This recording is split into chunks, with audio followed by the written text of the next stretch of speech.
श्री परमात्मने नमः। श्रीमद्भागवत महापुराण पंचम स्कंध अथ चतुर्दशोध्यायः। भवाटवी का स्पष्टीकरण। श्री सुखदेव जी महाराज कहते हैं, राजन देहाभिमानी जीवों के द्वारा सत्वादि गुणों के भेद से शुभ अशुभ और मिश्र 3 प्रकार के कर्म होते रहते हैं। उन कर्मों के द्वारा ही निर्मित नाना प्रकार के शरीर के साथ होने वाले जो संयोग वियोगादि रूप अनादि संसार जीव को प्राप्त होता है, उसके अनुभव के 6 द्वार है, मन और 5 ज्ञानेंद्रिय। उनसे विवश होकर यह जीव समूह मार्ग भूलकर भयंकर वन में भटकते हुए धन के लोभी बंजारों के समान परम समर्थ भगवान श्री विष्णु के आश्रित रहने वाली माया की प्रेरणा से बिहड़बन के समान दुर्गम मार्ग में पड़कर संसार वन में जा पहुंचता है। यह वन स्मशान के समान अत्यंत अशुभ है। इसमें भटकते हुए इसे अपने शरीर से किए हुए कर्मों का फल भोगना पड़ता है। यहाँ अनेकों विघ्नों के कारण उसे अपने व्यापार में सफलता भी नहीं मिलती, तो भी यह उसके श्रम को शांत करने वाले श्री हरि एवं गुरुदेव के चरणारविंद मकरंद मधु के रसिक भक्त भ्रमरों के मार्ग का अनुसरण नहीं करता। इस संसार वन में मन सहित 6 इंद्रियां ही अपने कर्मों की दृष्टि से डाकुओं के समान है। पुरुष बहुत सा कष्ट उठाकर जो धन कमाता है, उसका उपयोग धर्म में होना चाहिए। वही धर्म यदि साक्षात भगवान परम पुरुष आराधना के रूप में होता है, तो उसे परलोक में निश्रेयस का हेतु बतलाया गया है। किंतु जिस मनुष्य का बुद्धि रूप सारथी विवेकहीन होता है और मन वश में नहीं होता, उसके उन धर्मोपयोगी धन को ये मन सहित 6 इंद्रियां देखना, स्पर्श करना, सुनना, स्वाद लेना, सूंघना, संकल्प विकल्प करना और निश्चय करना, इन वृत्तियों के द्वारा गृहस्थोचित विषय भोगों में फंसकर उसी प्रकार लूट लेती हैं जिस प्रकार बेईमान मुखिया का अनुगमन करने वाले एवं असावधान बनिजारों के दल का धन चोर डाकू लूट ले जाते हैं। यही नहीं, उस संसार वन में रहने वाले उनके कुटुंबी भी, जो नाम से तो स्त्री पुत्रादि कहे जाते हैं, किंतु कर्म जिनके साक्षात भेड़ियों और गीदड़ों के समान होते हैं, उस अर्थ लोलुप कुटुंबी के धन को उसकी इच्छा न रहने पर भी उसके देखते देखते इस प्रकार छीन ले जाते हैं, जैसे भेड़िए गडरियों से सुरक्षित भेड़ों को उठा ले जाते हैं। जिस प्रकार यदि किसी खेत के बीजों का अग्नि द्वारा जला न दिया गया हो, तो प्रतिवर्ष जोतने पर भी खेती का समय आने पर वह फिर झाड़ झंखाड़ लता और तृण आदि से गहन हो जाता है। उसी प्रकार यह गृहस्थाश्रम भी कर्म भूमि है। इसमें भी कर्मों का सर्वथा उच्छेद नहीं होता, क्योंकि यह घर कामनाओं की पिटारी है। उस गृहस्थाश्रम में आसक्त हुए व्यक्ति के धन रूप बाहरी प्राणों को डांस और मच्छरों के समान नीच पुरुषों से तथा टिड्डी पक्षी और चोर चूहे आदि से क्षति पहुंचती रहती है।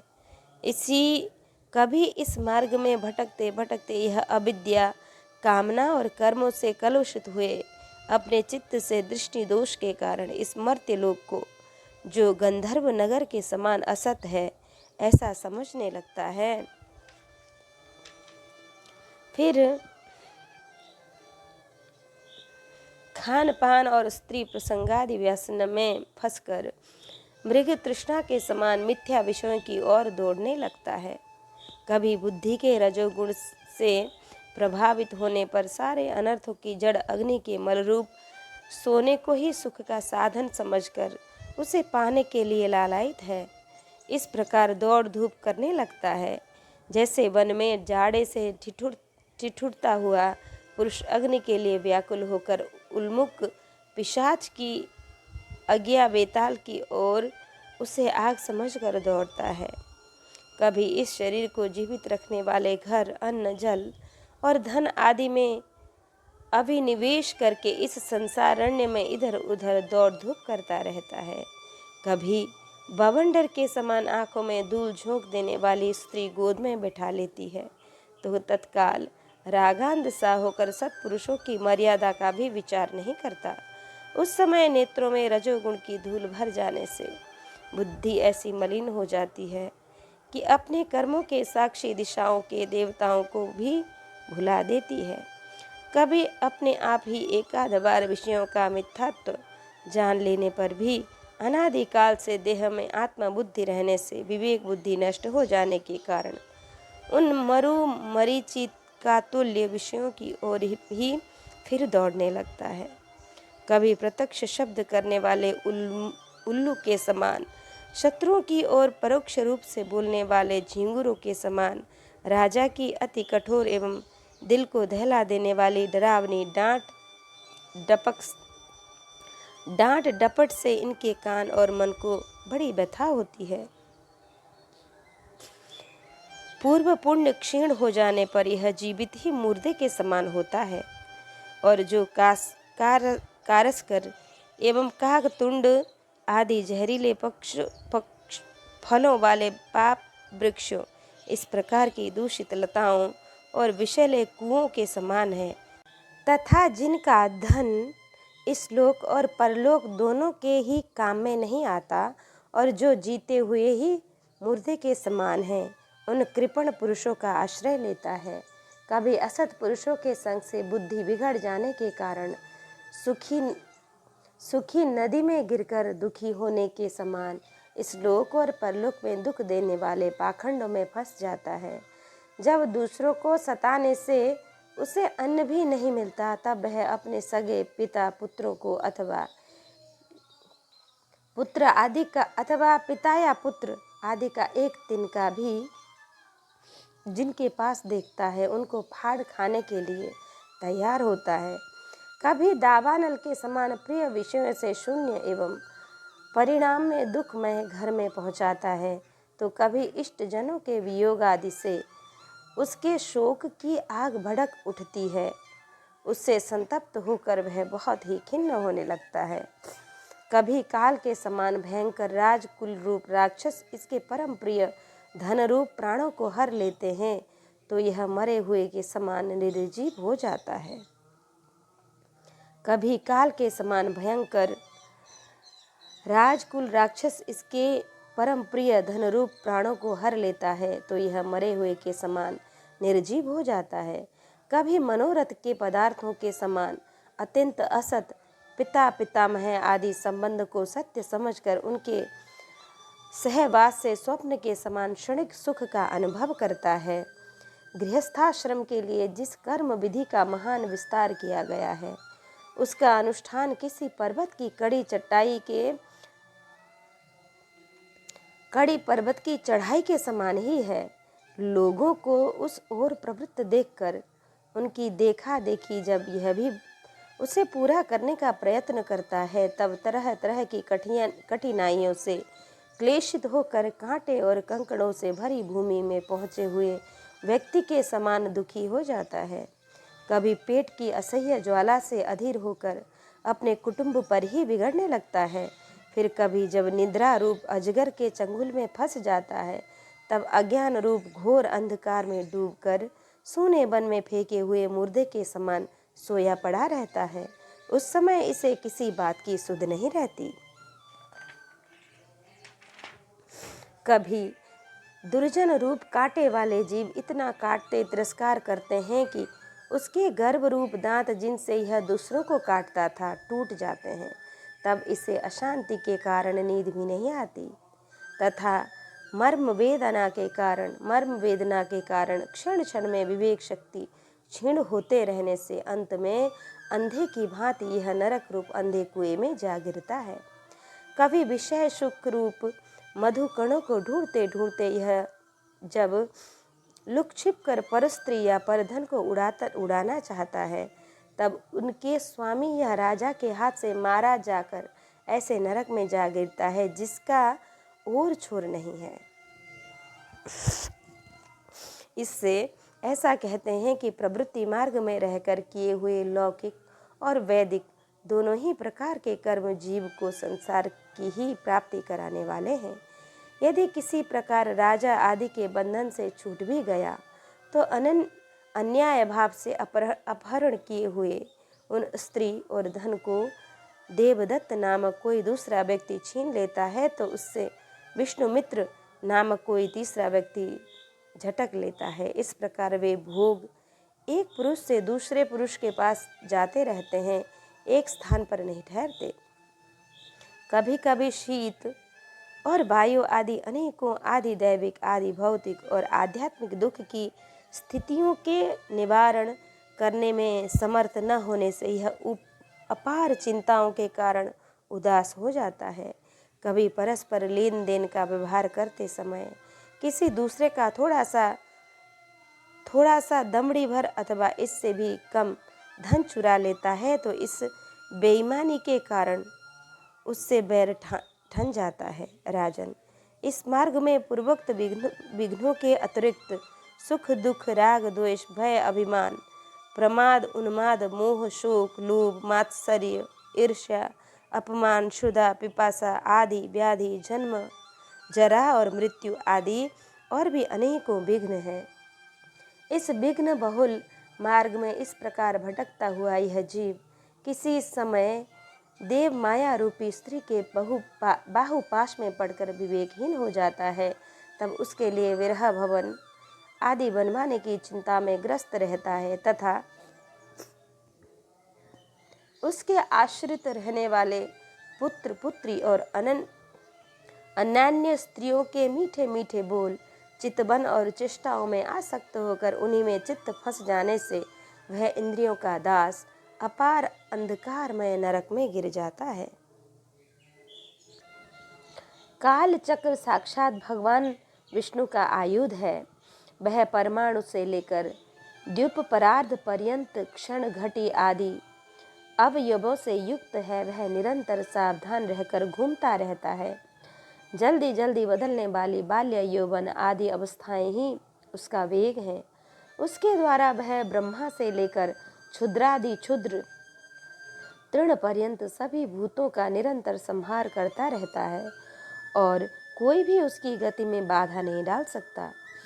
उससे भय मानकर भी जिनका यह काल चक्र निज आयुध है उन साक्षात भगवान महापुरुष यज्ञ पुरुष की आराधना छोड़कर यह मंदमती मनुष्य पाखंडियों के चक्कर में पड़कर उनके कंक गिद्ध बगुला और बटेरे के समान आर्य शास्त्र बहिष्कृत देवताओं का आश्रय लेता है, जिनका केवल वेद बाह्य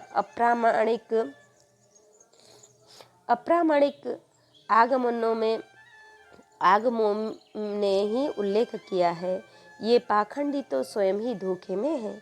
जब यह भी उनकी ठगाई में आकर दुखी होता है तब ब्राह्मणों की शरण लेता है, किंतु उपनयन संस्कार के अनंतर श्रौत स्मार्त कर्मों में भगवान एक ही पुरुष की आराधना करना आदि जो उनका शास्त्रोक्त आचार है वह इसे अच्छा नहीं लगता। इसलिए वेदोक्त आचार के अनुकूल अपने में शुद्धि न होने के कारण यह कर्म शून्य शूद्र कुल में प्रवेश करता है, जिसका स्वभाव वानरों के समान केवल कुटुंब पोषण और स्त्री सेवन करना ही है। वहाँ बिना रोक टोक स्वच्छंद विहार करने से इसकी बुद्धि अत्यंत दीन हो जाती है और एक दूसरे का मुख देखना आदि विषय में भोगों में फंसकर इससे अपने मृत्यु काल का भी स्मरण नहीं होता।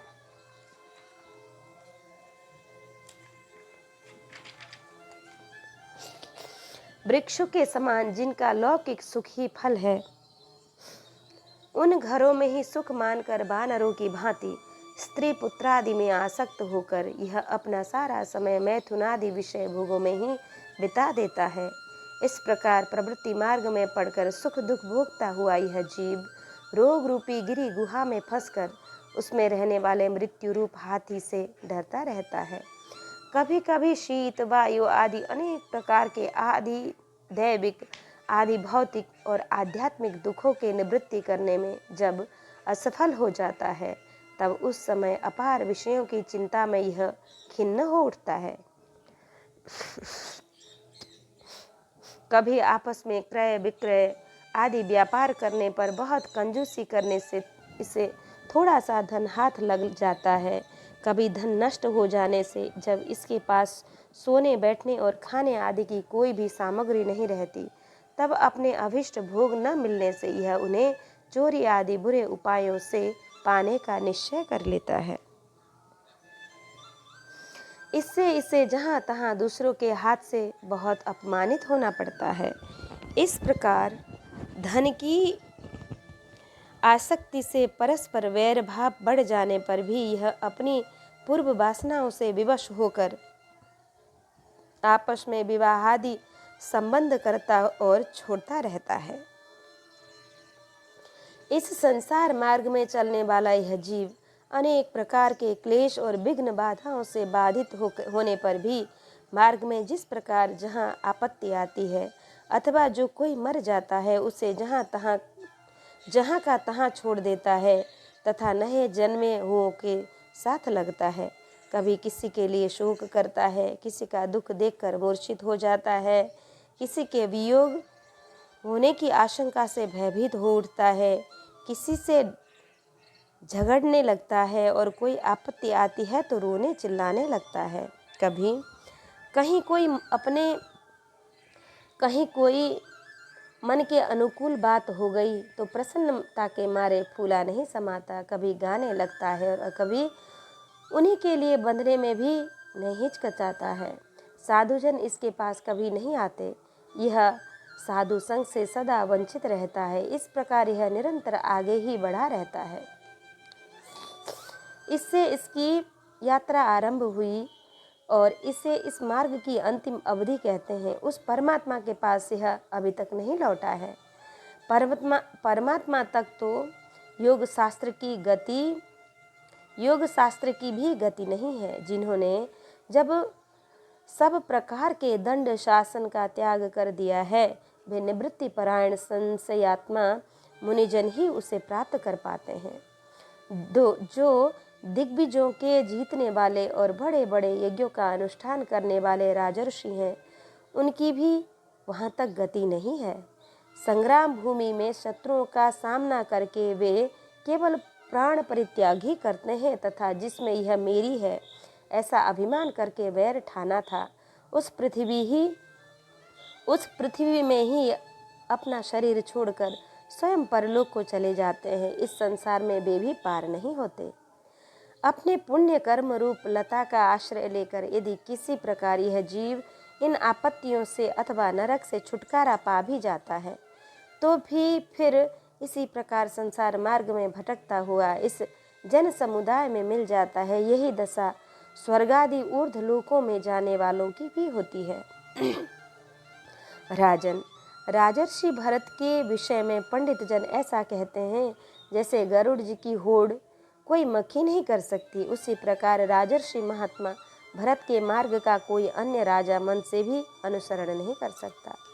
उन्होंने पुण्य कीर्ति श्रीहरि में अनुरक्त होकर अति मनोरम स्त्री, पुत्र, मित्र और राज्यादि को युवावस्था में ही विष्टा के समान त्याग दिया था। दूसरे के लिए तो इन्हें त्यागना बहुत ही कठिन है। उन्होंने अति दुस्तेज्य पृथ्वी, पुत्र, स्वजन, संपत्ति और स्त्री का तथा जिसके लिए बड़े बड़े देवता भी लालायित रहते हैं, किंतु जो स्वयं उनकी दया दृष्टि के लिए उन पर दृष्टिपात करती रहती थी, उस लक्ष्मी की भी लेश मात्र इच्छा नहीं की। यह सब उनके लिए उचित ही था, क्योंकि जिन महानुभावों का चित्त भगवान मधुसूदन की सेवा में अनुरक्त हो गया हो, उनकी दृष्टि में मोक्ष पद भी अत्यंत तुच्छ है। उन्होंने मृग शरीर को छोड़ने की इच्छा होने पर उच्च स्वर से कहा था कि धर्म की रक्षा करने वाले, धर्मानुष्ठान में निपुण, योग गम्य सांख्य के प्रतिपाद्य प्रकृति के अधीश्वर यज्ञ मूर्ति सर्व अंतर्यामी श्री हरि को नमस्कार है। राजन, राजर्षि भरत के पवित्र गुण और कर्मों की भक्तजन भी प्रशंसा करते हैं। उनका यह चरित्र बड़ा कल्याणकारी, आयु और धन की वृद्धि करने वाला लोक में सुयश बढ़ाने वाला और अंत में स्वर्ग तथा मोक्ष की प्राप्ति कराने वाला है। जो पुरुष इसे सुनता या सुनाता है और इसका अभिनंदन करता है, उसकी सारी कामनाएं स्वयं ही पूर्ण हो जाती हैं। दूसरों से उसे कुछ मांगने की आवश्यकता नहीं पड़ती। इति श्रीमद्भागवते महापुराणे पारमहंस्यां संहितायां पंचमस्कन्धे भरतोपाख्याने पारोक्ष विवरणं नाम चतुर्दशोऽध्यायः। अथ पंचदशोऽध्यायः। भरत के वंश का वर्णन। श्री सुखदेव जी महाराज कहते हैं, राजन, भरत जी का पुत्र सुमति था, यह पहले कहा जा चुका है। उसने ऋषभदेव के मार्ग का अनुसरण किया, इसलिए कलयुग में बहुत से पाखंडी अनार्य पुरुष अपनी दुष्ट बुद्धि से वेद विरुद्ध कल्पना करके उसे देवता मानेंगे। उनकी पत्नी वृद्धसेना से देवताजित नामक पुत्र हुआ। देवताजित के असुरी के गर्भ से देवधुम्न के धेनुमती से परमेष्ठी और उनके सुबरचला से प्रतिह नाम का पुत्र हुआ। इसने अन्य पुरुषों को आत्मविद्या का उपदेश देकर स्वयं शुद्ध चित्त होकर परम पुरुष श्री नारायण का साक्षात अनुभव किया था।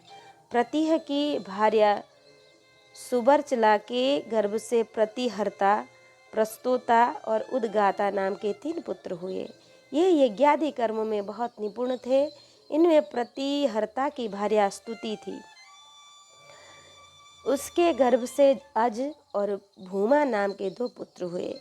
भूमा के ऋषि कुल्या से उद्गीत, उसके देव कुल्या से प्रस्ताव और प्रस्ताव के नियुत्सा के गर्भ से विभु नाम का पुत्र हुआ।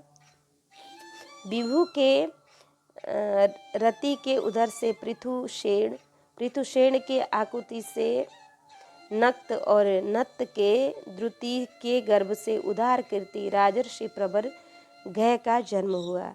ये जगत की रक्षा के लिए सत्व गुण को स्वीकार करने वाले साक्षात भगवान विष्णु के अंश माने जाते थे। संयमादि अनेकों गुणों के कारण इनकी महापुरुषों में गणना की जाती थी। महाराज गय ने प्रजा के पालन व पोषण, रंजक, लाड़, चाव और शासनादि करके तथा तरह तरह के यज्ञों का अनुष्ठान करके निष्काम भाव से केवल भगवत प्राप्ति के लिए अपने धर्म का आचरण किया। इससे उनके सभी कर्म सर्वश्रेष्ठ परम पुरुष परमात्मा श्री हरि के अर्पित होकर परमार्थ रूप बन गए थे। इससे तथा ब्रह्मवेत्ता महापुरुषों के चरणों की सेवा से उन्हें भक्ति योग की प्राप्ति हुई थी। तब वह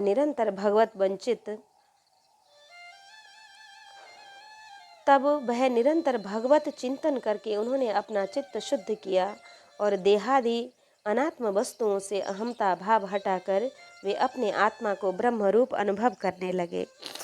यह सब होने पर भी वे निराभिमान पृथ्वी का पालन करते रहे। परीक्षित, प्राचीन इतिहास को जानने वाले महात्माओं ने राजर्षि गय के विषय में यह गाथा कही है। अहो, अपने कर्मों से महाराज गय की बराबरी और कौन राजा कर सकता है। वे साक्षात भगवान की कला ही थे। उन्हें छोड़कर और कौन इस प्रकार यज्ञों का विधिवत अनुष्ठान करने वाला, मनस्वी, बहुज्ञ, धर्म की रक्षा करने वाला, लक्ष्मी का प्रिय पात्र, साधु समाज का शिरोमणि और सत्पुरुषों का सच्चा सेवक हो सकता है। सत्य संकल्प वाली परम साध्वी श्रद्धा, मैत्री और दया आदि दक्ष कन्याओं ने गंगा आदि नदियों के सहित बड़ी प्रसन्नता से उनका अभिषेक किया था तथा उनकी इच्छा न होने पर भी वसुंधरा ने गौ जिस प्रकार बछड़े को स्नेह से पिन्हाकर दूध देती है, उसी प्रकार उनके गुणों पर रीझ कर प्रजा को धन रत्नादि सभी अभिष्ट पदार्थ दिए थे। उन्हें कोई कामना न थी, तब भी वेदोक्त कर्मों ने उनको सब प्रकार के भोग दिए। राजाओं ने युद्धस्थल में उनके बाणों से सत्कृत होकर नाना प्रकार की भेंटें दी थी तथा ब्राह्मणों ने दक्षिणादि धर्म से संतुष्ट होकर उन्हें परलोक में मिलने वाले अपने धर्म फल का 6वां अंश दिया था। उनके यज्ञ में बहुत अधिक सोमपान करने से इंद्र उन्मत्त हो गए थे तथा उनके अत्यंत श्रद्धा तथा विशुद्ध और निश्चल भक्ति भाव से समर्पित किए हुए यज्ञ फल को भगवान यज्ञ पुरुष ने साक्षात प्रकट होकर ग्रहण किया था, जिनके तृप्त होने से ब्रह्मा जी से लेकर देवता, मनुष्य, पशु, पक्षी, वृक्ष एवं तृण पर्यंत सभी जीव तत्काल तृप्त हो जाते थे। वे विश्वात्मा श्री हरि नित्य तृप्त होकर भी राजर्षि गय के यज्ञ में तृप्त हो गए थे, इसलिए उनकी बराबरी कोई दूसरा व्यक्ति कैसे कर सकता है। महाराज गय के गयंती के गर्भ से चित्ररथ, सुमति और अवरोधन नामक 3 पुत्र हुए। उनमें चित्ररथ की पत्नी उर्णा से सम्राट का जन्म हुआ। सम्राट के उत्कला से मरीचि और मरीचि के बिंदुमती से बिंदुमान नामक पुत्र हुआ। उसके सरघा से मधु, मधु के सुमना से वीरव्रत और वीरव्रत से भोजा से मंथु और प्रमंथु नाम के 2 पुत्र हुए। उनमें से मंथु के सत्या के गर्भ से भौमन, भौवन के दुष्णास के उदर से त्वष्टा, त्वष्टा के विरोचना से विरज और विरज के विशुचि नामक भार्या से सतजित आदि 100 पुत्र और 1 कन्या का जन्म हुआ। विरज के विषय में यह श्लोक प्रसिद्ध है। जिस प्रकार भगवान विष्णु देवताओं की शोभा बढ़ाते हैं, उसी प्रकार इस प्रिय व्रत वंश को इसमें सबसे पीछे उत्पन्न हुए राजा वीरजन ने अपने सुयश से विभूषित किया था। प्रयव्रतं वंशमिमं विरजश्चरमोद्भवः अकरोदत्यलं कीर्त्या विष्णुः सुरगणं यथा इति श्रीमद्भागवते महापुराणे पारमहंस्यां संहितायां 5मस्कन्धे प्रियव्रतवंशानुकीर्तनं नाम 15ोऽध्यायः। अथ 16ोऽध्यायः।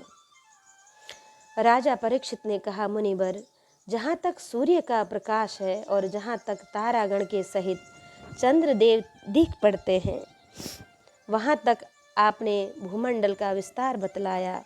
उसमें भी आपने बतलाया कि महाराज प्रियव्रत के रथ के पहियों की 7 लीकों से 7 समुद्र बन गए थे, जिनके कारण इस भूमंडल में 7 द्वीपों का विभाग हुआ।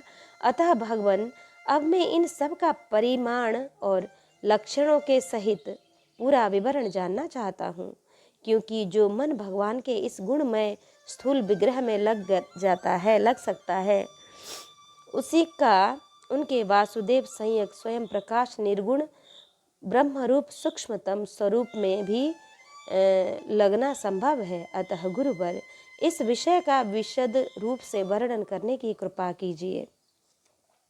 श्री सुखदेव जी बोले, महाराज, भगवान की माया के गुणों का इतना विस्तार है कि यदि कोई पुरुष देवताओं के समान आयु पाले तो भी मन या वाणी से इसका अंत नहीं पा सकता। इसलिए हम नाम रूप परिमाण और लक्षणों के द्वारा मुख्य मुख्य बातों को लेकर ही इस भूमंडल की विशेषताओं का वर्णन करेंगे। यह जम्बूद्वीप जिसमें हम रहते हैं, भूमंडल रूप कमल के कोश स्थानीय जो 7 द्वीप हैं, उनमें सबके भीतर का कोश है। इसका विस्तार 1,00,000 योजन है और यह कमल पत्र के समान गोलाकार है। इनमें 9,000 हजार योजन विस्तार वाले 9 वर्ष हैं और इनकी सीमाओं का विभाग करने वाले 8 पर्वतों से बटे हुए हैं। 8 पर्वतों में बटे हुए हैं। इनके बीचों बीच इलाव्रत नाम का 10वां वर्ष है, जिसके मध्य में कुल पर्वतों का राजा मेरु पर्वत है। वह मानो भूमंडल रूप कमल की करणी का ही है। वह ऊपर से नीचे तक सारा का सारा सुवर्णमय और 1,00,000 योजन ऊंचा है। उसका विस्तार शिखर पर 32,000 और तलेटी में 16,000 योजन है तथा 16,000 योजन की वह भूमि के भीतर घुसा हुआ है, अर्थात भूमि के बाहर उसकी ऊंचाई 24,000 योजन है। इला वृत्त वर्ष के उत्तर में क्रमशः नील, श्वेत और सिंहवान नाम के 3 पर्वत हैं, जो रम्यक, हिरण्मय और कुल नाम के वर्षों की सीमा बांधते हैं। वे पूर्व से पश्चिम तक खारे पानी के समुद्र तक फैले हुए हैं और इनमें से प्रत्येक की चौड़ाई 2000 योजन है तथा लंबाई पहले की अपेक्षा पिछला क्रमशः 10 माम्स से कुछ अधिक कम है। चौड़ाई और ऊंचाई तो सभी की समान ही है। इसी प्रकार इला वृत्त के दक्षिण की ओर एक के बाद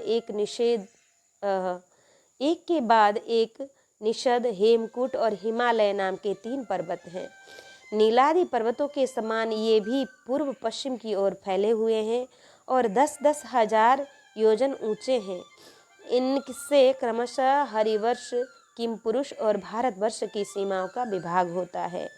इला वृत्त के पूर्व और पश्चिम की ओर उत्तर में नील पर्वत और दक्षिण में निषद पर्वत तक फैले हुए गंधमादन और माल्यवान नाम के 2 पर्वत हैं। इनकी चौड़ाई 2-2 हजार योजन है और ये भद्राश्व एवं केतुमाल नामक 2 वर्षों की सीमा निश्चित करते हैं। इनके सिवा मंदर, मेरु मंदर, सुपार्श और कुमुद ये 4-10 हजार योजन ऊंचे और इतने ही चौड़े पर्वत मेरु पर्वत की आधारभूता भूता धुनियों के समान बने हुए हैं। इन चारों के ऊपर इसकी ध्वजाओं के समान क्रमशः आम, जामुन, कदम और बड़ के 4 बड़े पेड़ हैं। इनमें प्रत्येक 1100 योजन ऊंचा है और इतना ही इनकी शाखाओं का विस्तार है। इनकी मोटाई 100 योजन है, जो क्रमशः हे भरत श्रेष्ठ, इन पर्वतों पर 4 सरोवर भी हैं, जो क्रमशः दूध, मधु, ईख के रस और मीठे जल से भरे हुए हैं। इनका सेवन करने वाले यक्ष, किन्नरादि उपदेवों को स्वभाव से ही योग सिद्धियां प्राप्त हैं। इन पर क्रमशः नंदन, चैत्ररथ, वैभ्राजक और सर्वतोभद्र नाम के 4 दिव्य उपवन भी हैं। इनमें प्रधान देवगण अनेकों सुर सुंदरियों के नायक बनकर साथ साथ विहार करते हैं।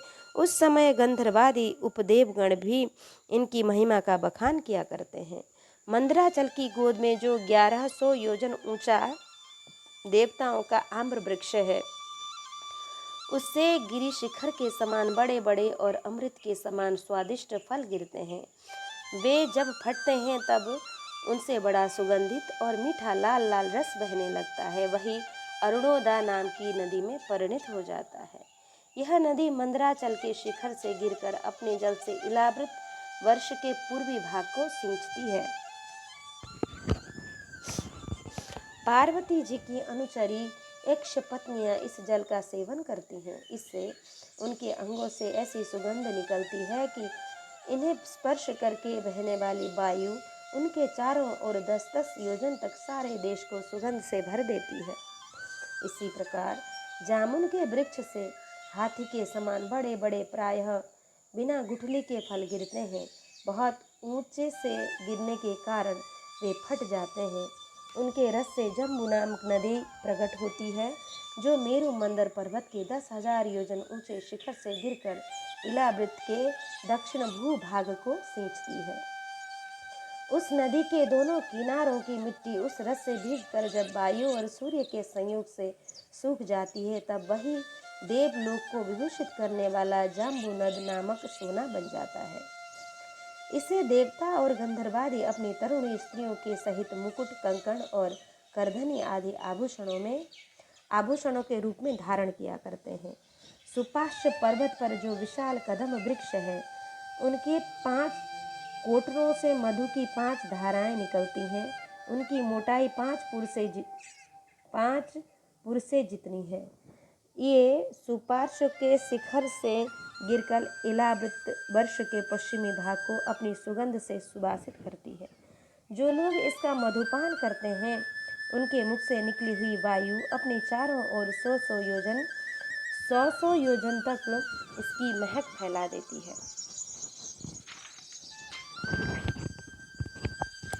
इसी प्रकार कुमुद पर्वत जो शतबल नाम का बट वृक्ष है, उसकी जटाओं से नीचे की ओर बहने वाली अनेक नद निकलते हैं।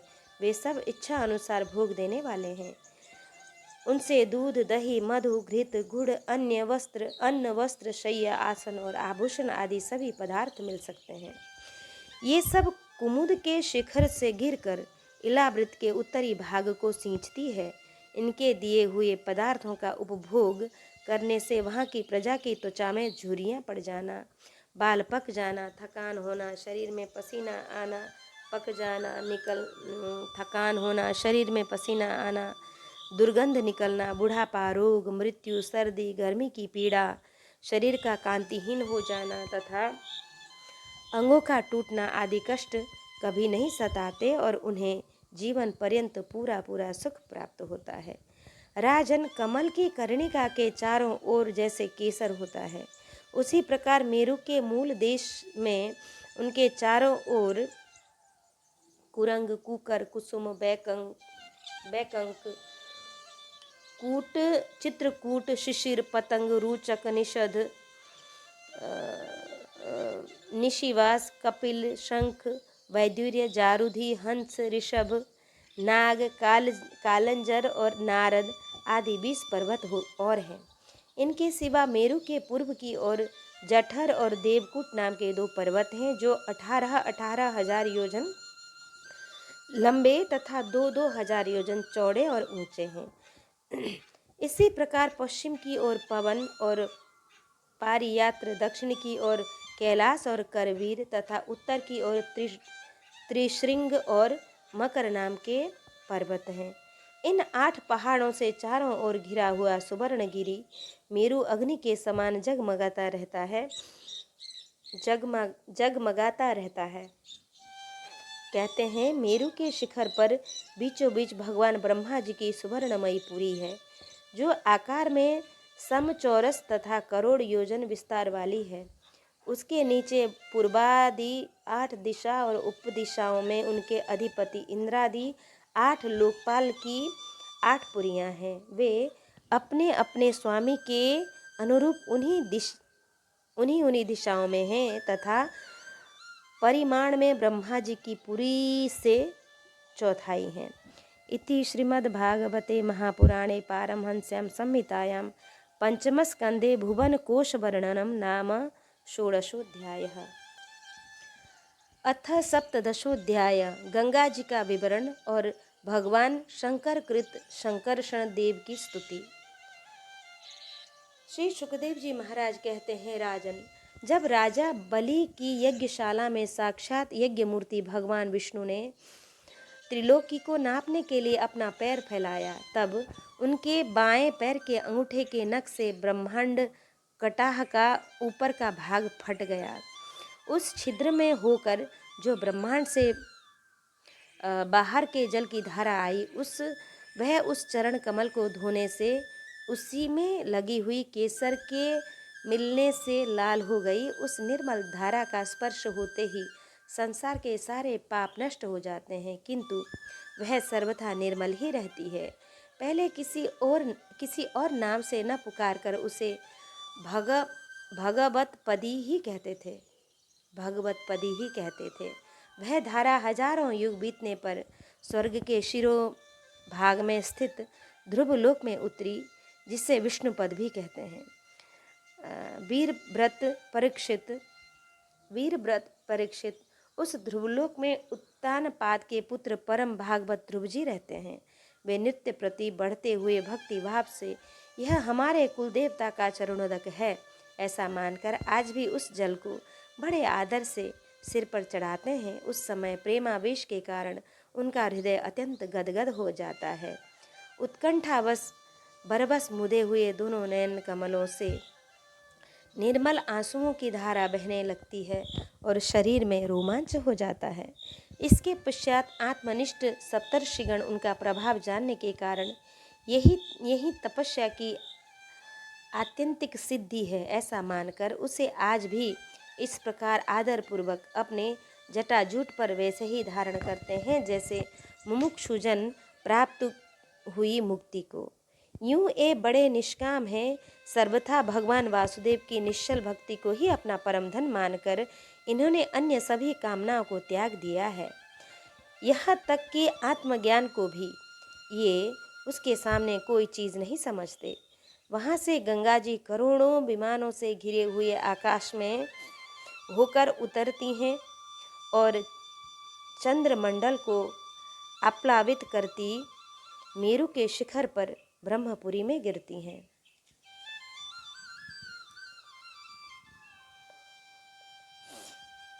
वहाँ ये सीता अलकनंदा चक्षु और भद्रा नाम से 4 धाराओं में विभक्त हो जाती हैं तथा अलग अलग चारों दिशाओं में बहती हुई अंत में नद नदियों के अधीश्वर समुद्र में गिर जाती हैं। इनमें सीता ब्रह्मपुरी से गिरकर केसराचलों के सर्वोच्च शिखरों में होकर नीचे की ओर बहती गंधमादन के शिखरों पर गिरती हैं और भद्राशो वर्ष को प्लावित कर पूर्व की ओर खारे समुद्र में मिल जाती हैं। इसी प्रकार चक्षु माल्यवान के शिखर पर पहुंचकर वहां से बेरोक टोक केतुमाल वर्ष में बहती पश्चिम की ओर क्षार समुद्र में जा गिरती हैं। भद्रा मेरु पर्वत के शिखर से उत्तर की ओर गिरती हैं तथा एक पर्वत से दूसरे पर्वत पर जाती अंत में श्रृंगवान के शिखर से गिरकर उत्तर कुरु देश में होकर उत्तर की ओर बहती हुई समुद्र में मिल जाती हैं। अलकनंदा ब्रह्मपुरी से दक्षिण की ओर गिरकर अनेकों शिखरों को लांघती हुई हेमकूट पर्वत पर पहुंचती हैं। वहां से अत्यंत तीव्र वेग से हिमालय के शिखरों को चीरती हुई भारतवर्ष में आती हैं और फिर दक्षिण की ओर समुद्र में जा मिलती हैं। इसमें स्नान करने के लिए आने वाले पुरुषों को पद पद पर अश्वमेध और राजसूय आदि यज्ञों का फल भी दुर्लभ नहीं है। प्रत्येक वर्ष में मेरु आदि पर्वतों से निकली हुई और भी सैकड़ों नद नदियां हैं। इन सब वर्षों में भारतवर्ष ही कर्म भूमि है। शेष 8 वर्ष तो स्वर्गवासी पुरुषों के स्वर्ग भोग से बचे हुए पुण्यों को भोगने के स्थान है। इसलिए इन्हें भूगोल के स्वर्ग भी कहते हैं। भूलोक के स्वर्ग भी कहते हैं, इसलिए इन्हें भूलोक के स्वर्ग भी कहते हैं। वहाँ के देवतुल्य मनुष्य की मानवीय गणना के अनुसार 10,000 वर्ष की आयु होती है। उनमें 10,000 हाथियों का बल होता है तथा उनके वज्र सदृश सुदृढ़ शरीर में जो शक्ति, यौवन और उल्लास होते हैं, उनके कारण ये बहुत समय तक मैथुन आदि विषय भोगते रहते हैं। अंत में जब भोग समाप्त होने पर उनकी आयु का केवल 1 वर्ष रह जाता है, तब उनकी स्त्रियां गर्भ धारण करती हैं। इस प्रकार वह सर्वदा त्रेता युग के समान समय बना रहता है। वहाँ ऐसे आश्रम, भवन और वर्ष, पर्वतों की घाटियाँ हैं जिनके सुंदर वन उपवन भी सभी ऋतुओं के फूलों के गुच्छे, फल और नूतन पल्लवों की शोभा के भार से झुकी हुई डालियों और लताओं वाले वृक्षों से सुशोभित हैं। वहाँ निर्मल जल से भरे हुए ऐसे जलाशय भी हैं जिनमें तरह तरह के नूतन कमल खिले रहते हैं और उन कमलों की सुगंध से प्रमोदित होकर राजहंस, जलमुर्ग, कारंडब, सारस और चकवा आदि पक्षी तरह तरह की बोली बोलते तथा विभिन्न जाति के मतवाले भौरे मधुर मधुर गुंजार करते रहते हैं। इन आश्रमों में, भवनों, घाटियों तथा जलाशयों में वहाँ के देवेश्वर गण परम सुंदरी देवांगनाओं के साथ उनके कामोन्माद सूचक हास विलास और लीला कटाक्ष से मन और नेत्रों के आकृष्ट हो जाने के कारण जल क्रीड़ादि नाना प्रकार के खेल करते हुए स्वच्छंद विहार करते हैं तथा उनके प्रधान प्रधान अनुचरगण अनेक प्रकार की सामग्रियों से उनका आदर सत्कार करते रहते हैं। इन नवों वर्षों में परम पुरुष भगवान नारायण वहाँ के पुरुषों पर अनुग्रह करने के लिए इस समय भी अपनी विभिन्न मूर्तियों से विराजमान रहते हैं। इलावृत वर्ष में एकमात्र भगवान शंकर ही पुरुष हैं। श्री पार्वती जी के शाप को जानने वाला कोई दूसरा पुरुष वहाँ प्रवेश नहीं करता, क्योंकि वहाँ जो जाता है वही स्त्री रूप हो जाता है। इस प्रसंग का हम आप आगे नवम स्कंद में वर्णन करेंगे। वहाँ पार्वती एवं उनकी अरबों खरबों दासियों से सेवित भगवान शंकर परम पुरुष परमात्मा की वासुदेव, प्रद्युम्न, अनिरुद्ध और शंकर संज्ञक चतुर्व्यूह मूर्तियों में से अपनी कारण रूपा संकर्षण नाम की तम प्रधान चौथी मूर्ति का ध्यानस्थित मनोमय विग्रह के रूप में चिंतन करते हैं और इस मंत्र का उच्चारण करते हुए इस प्रकार स्तुति करते हैं। भगवान का विग्रह शुद्ध चिन्मय ही है, परंतु संहार आदि तामसी कार्यों का हेतु होने से इसे तामसी मूर्ति भी कहते हैं। भगवान शंकर कहते हैं, ओम जिसने सभी गुणों की अभिव्यक्ति होती है। अच्छा, ओम जिनसे सभी गुणों की अभिव्यक्ति होती है, उन अनंत और अव्यक्त मूर्ति ओंकार स्वरूप परम पुरुष श्री भगवान को नमस्कार है। भजनीय प्रभु, आपके चरण कमल भक्तों को आश्रय देने वाले हैं तथा आप स्वयं संपूर्ण ऐश्वर्य के परम आश्रय हैं। भक्तों के सामने आप अपना भूत भावन स्वरूप पूर्णतः प्रकट कर देते हैं तथा उन्हें संसार बंधन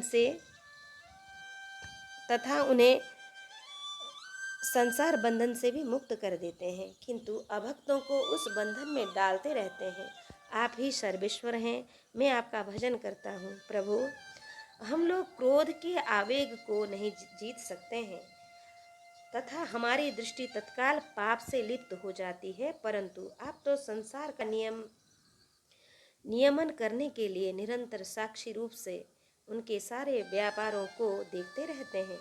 यद्यपि हमारी तरफ आपकी दृष्टि पर उन मायिक विषयों तथा चित्त की वृत्तियों का नाम मात्र को भी प्रभाव नहीं पड़ता, ऐसी स्थिति में अपने मन को वश में करने की इच्छा वाला कौन पुरुष आपका आदर न करेगा।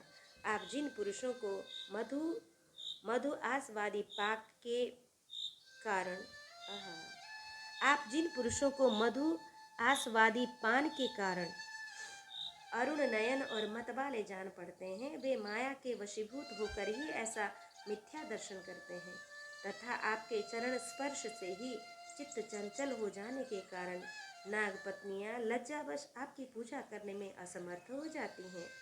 वेद मंत्र आपको जगत की उत्पत्ति, स्थिति और लय का कारण बताते हैं, परंतु आप स्वयं इन तीनों विकारों से रहित हैं, इसलिए आपको अनंत कहते हैं।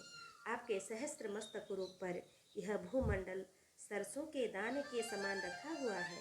आपको तो यह भी नहीं मालूम होता कि वह कहाँ स्थित है। जिनसे उत्पन्न हुआ मैं अहंकार रूप अपने त्रिगुणमय तेज से देवता, इंद्रिय और भूतों की रचना करता हूँ। वे विज्ञान के आश्रय भगवान ब्रह्मा जी भी आपको ही महत्व संज्ञक प्रथम गुणमय स्वरूप वे विज्ञान के आश्रय भगवान ब्रह्मा जी भी आपके ही महतत्व संज्ञक प्रथम गुणमय स्वरूप है। महात्मन, महतत्व, अहंकार, इंद्रियाभिमानी देवता, इंद्रिया और पंचभूत आदि हम सभी डोरी में बंधे हुए पक्षी के समान आपकी क्रिया शक्ति के वशीभूत रहकर आपकी ही कृपा से इस जगत की रचना करते हैं। सत्वादि गुणों की सृष्टि से मोहित हुआ यह जीव आपकी ही रची हुई तथा कर्म बंधन में बांधने वाली माया को तो कदाचित जान भी लेता है, किंतु उससे मुक्त होने का उपाय उसे सुगमता से नहीं मालूम होता। इस जगत की उत्पत्ति और प्रलय भी आपके ही रूप है, ऐसे आपको मैं बार बार नमस्कार करता हूँ। इति श्रीमद्भागवते महापुराणे पारमहंस्यां संहितायां पंचम स्कंधे सप्तदशोऽध्यायः। कृष्णाय वासुदेवाय हरे परमात्मने प्रणतक्लेशनाशाय गोविन्दाय नमः।